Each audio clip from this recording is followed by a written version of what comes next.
What's up, everyone?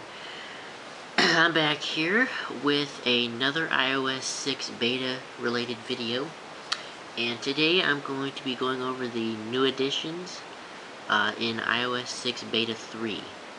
And iOS 6 beta 3 was released, I believe, earlier today. And so yeah, so if you are a developer, you guys can go ahead and head over to the software update and download the update. And yes, it is a over-the-air update, so that's pretty good. So let's go ahead and get to the first new thing in beta 3. Okay, the first thing is, this is only on the iPhone and the 3G/4G iPad. Apple has now officially enabled FaceTime over the cellular network. So yes, the FaceTime over cellular now works in iOS 6 beta 3. It did not work in iOS 6 beta 1 and 2, so that's pretty cool. I can't test it since my iPod Touch 4th generation is the only one on beta 6, or beta 3, I'm sorry. Okay, moving on. Excuse me. There is a new Maps section with new Maps settings under the settings menu here, right here. There's now a map section. So when you go into that, you get a few settings for the actual Maps app. It lets you change the distance from miles or kilometers. You can change the map labels to always be in English, or have it automatically change to the certain region that you are in. And it also adds label size, so you can change to normal or large. And you also can toggle or change the volume for the voice navigation on the iPhone 4S, I believe, and the iPad 3. So, okay, moving on now. The icons for junk and trash inside the Mail app have now changed. So let's go ahead and go in there. The junk icon here and the trash icon, they don't look too different, but Apple has it's a slight change. You can't really tell, but yeah, it's a slight change of the icon. That's pretty much it. Also, another thing in Mail. The VIP inbox now appears on the iPod Touch 4th generation. In betas 1 and 2, that VIP inbox was not there. So I'm glad Apple finally put that there, because I've been wanting to try it out. So next, this is also a feature I cannot show you guys here, but this is for iMessages on the iPad, and this feature gives you the option to add a phone number from your iPhone, so you can have unified messaging, so you can keep all of your messages up to date on all of your devices, even though you have a phone number, which is pretty cool. So you don't have to be stuck with only using an email address. Next, they have added a lot more cities in the 3D/flyover view. That is also another thing that I unfortunately cannot show you guys.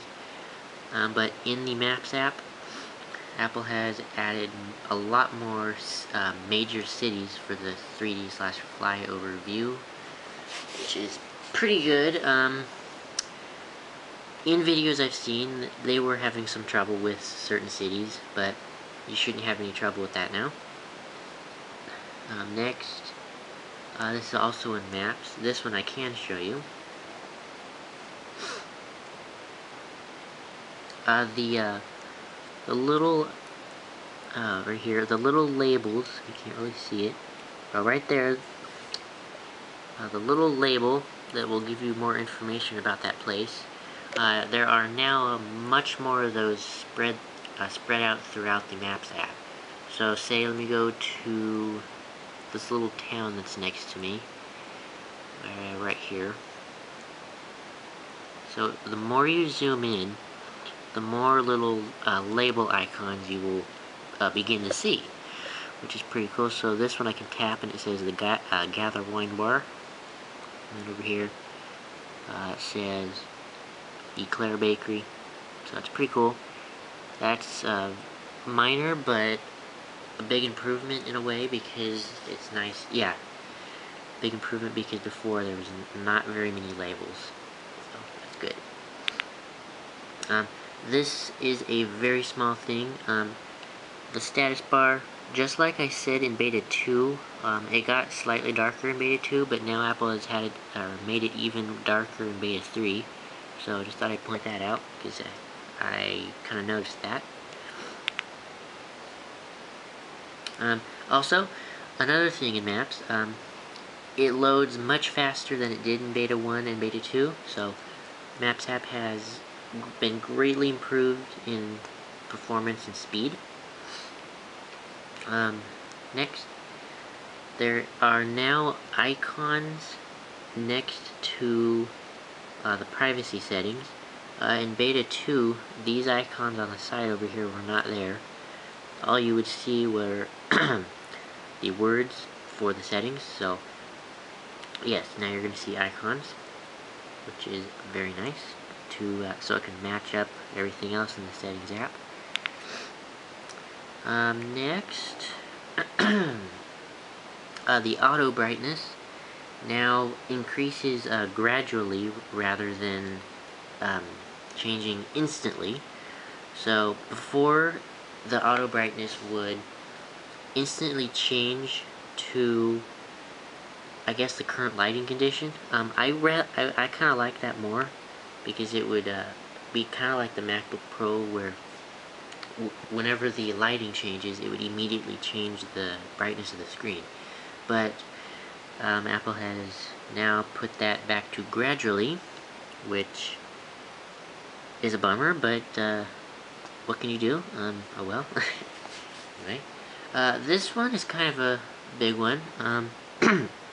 Sorry, I have the cough today. This one is in the Assistive Touch menu under Accessibility.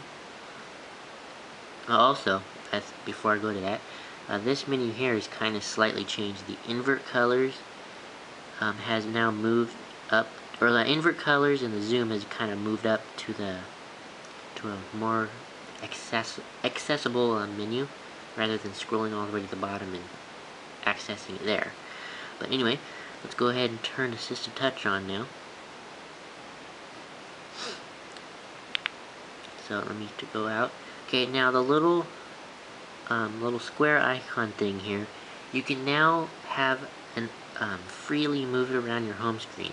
Before, you would have to be either locked, have it locked either here, here, there, in the bottom corner, in the middle, there, and up top, and in the left corner.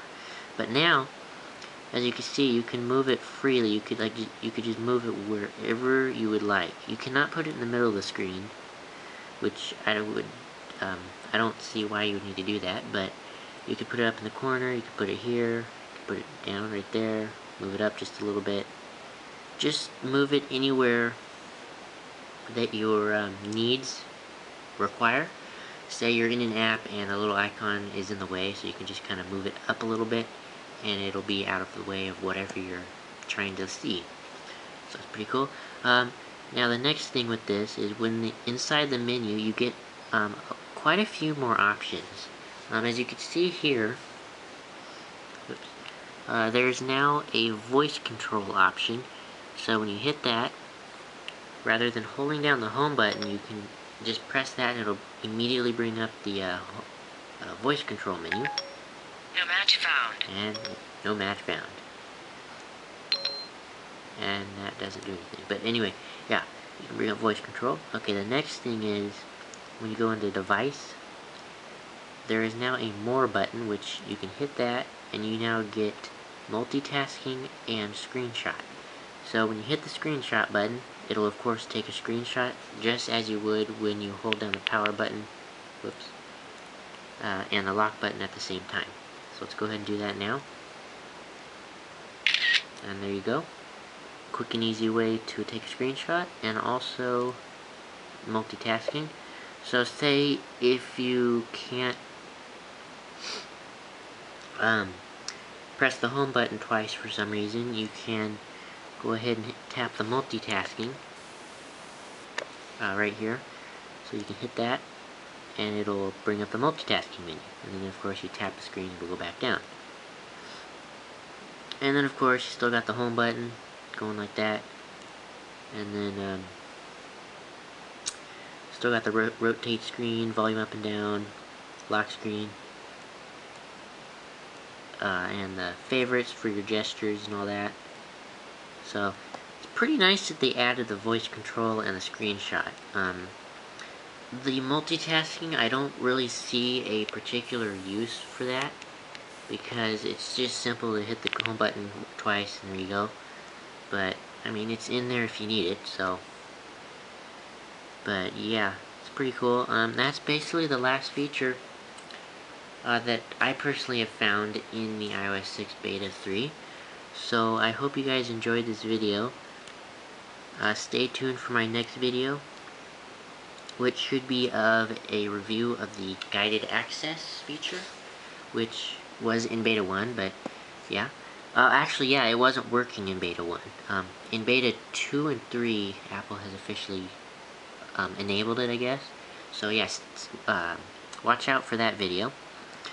So, yeah, I hope you guys enjoyed this video. Make sure to hit the subscribe button right there. Thumbs up the video. I always appreciate you guys doing that. And comment below if you have any questions about this version of iOS 6 beta, or just have any questions of the general features in iOS 6, or anything else like that. I'll be sure to answer your questions. So, yeah, once again, thanks for watching, and peace out, everybody.